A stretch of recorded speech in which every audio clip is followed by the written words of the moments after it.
Hello everybody, आप सभी का मेरे चैनल फिजिक्स की क्लास में स्वागत है। आज हम एटम्स चैप्टर से क्वेश्चंस फॉर नीट चौका नंबर 9 के क्वेश्चन सॉल्व करेंगे। वीडियो में सबसे पहला क्वेश्चन है, उसके बाद उनके solutions. Question number 1, in Rutherford scattering experiment the number of particles scattered at angle 90 degree is 240 per minute. How many particles per minute will be observed at 180 degree, 240, 480, 120 and 60. Question number 2. The energy levels of certain atom for first, second and third levels are E, 4E by 3 and 2E respectively. A photon of wavelength lambda is emitted for a transition 3 to 1. What will be the wavelength of transition 2 to 1? Lambda by 3, 3 lambda, 3 lambda by 4, 4 lambda by 3. Question number 3. Angular speed of electron in nth orbit of hydrogen atom is directly proportional to n square, directly proportional to n, inversely proportional to n cube, inversely proportional to n. Question number 4. In Bohr's model of hydrogen atom, the ratio between the period of revolution of an electron in orbit n is equal to 1 to the period of revolution of electron in orbit n is to 2 is 1 is to 2, 2 is to 1, 1 is to 4, 1 is to 8. Now solution. Question number 1. In Rutherford scattering experiment, the number of particles scattered at angle 90 degree is 240 per minute. How many particles per minute will be observed at 180 degree? 240, 480, 120, 60. जो particles scattered at angle theta, इसका formula होता है N theta is directly proportional to 1 upon sine की power 4 theta by 2, और इसको हम लिख सकते हैं के कांस्टेंट है, साइन की power 4 theta by 2. For N 90 degree, K sine की पावर 4 90 डिग्री बाई 2, जो 90 डिग्री पर दिया है 240 पर मिनट, तो 240 is equal to K sine की पावर 4 45 डिग्री.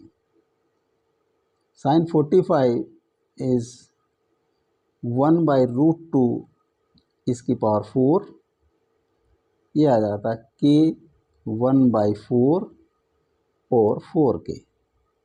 तो के की वैल्यू है 240 by 4 is equal to 60.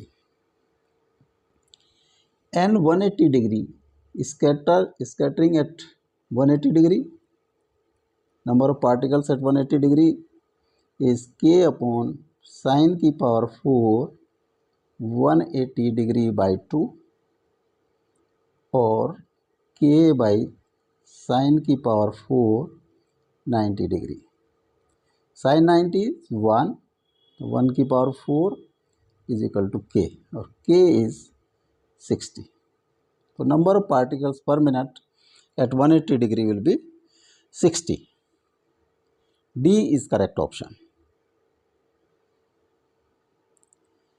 Question number 2.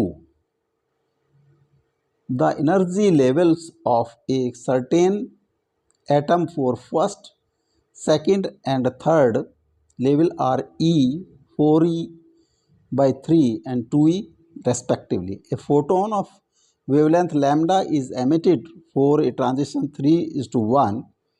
What will be the wavelength of transition 2 is to 1? Lambda by 3, 3 lambda, 3 lambda by 4, 4 lambda by 3. तो formula होता है H C by lambda is equal to delta E. जो energy levels हैं उनका energy difference, और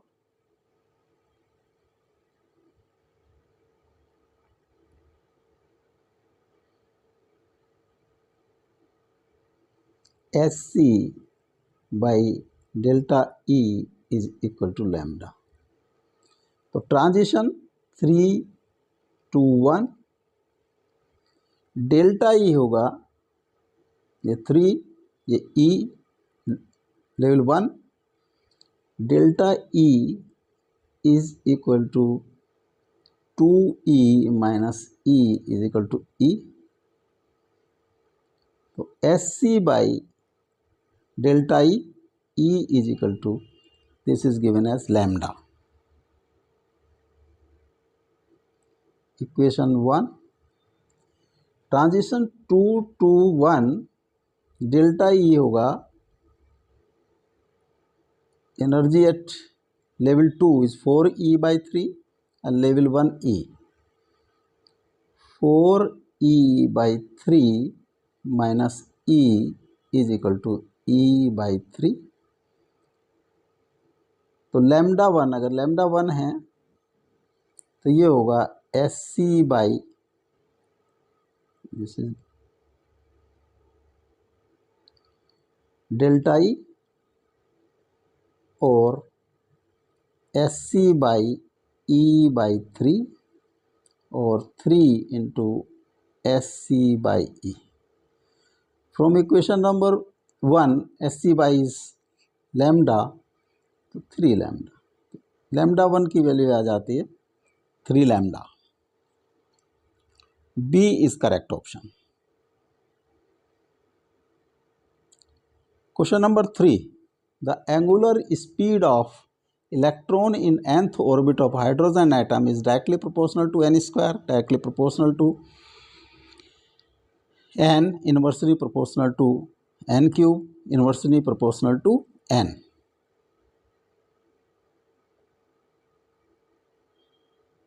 In hydrogen atom, radius r is directly proportional to n square and v is inversely proportional to n। इसको r को हम लिख सकते हैं, r इज ए कांस्टेंट लिख दें k1 n square and v is k2 constant by n।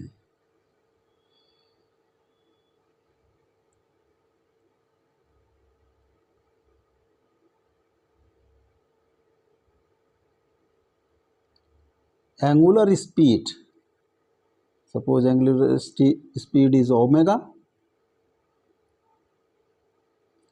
तो omega का फॉर्मूला होता है v/r, v है हमारा k2/n एंड k1, r की वैल्यू है k1 n स्क्वायर, तो k2/k1 into 1/n cube, this is constant, is constant. तो omega is inversely proportional to n cube. C is correct option. Question number 4, in Bohr's model of hydrogen atom the ratio of the period of revolution of an electron in n is equal to 1 to the period of revolution of electron in orbit n is equal to 2 is 1:2, 2:1, 1:4 and 1:8। Time period होता है, अगर कोई radius सी orbit की r है और v speed, तो time period होगा t circumference divided by v।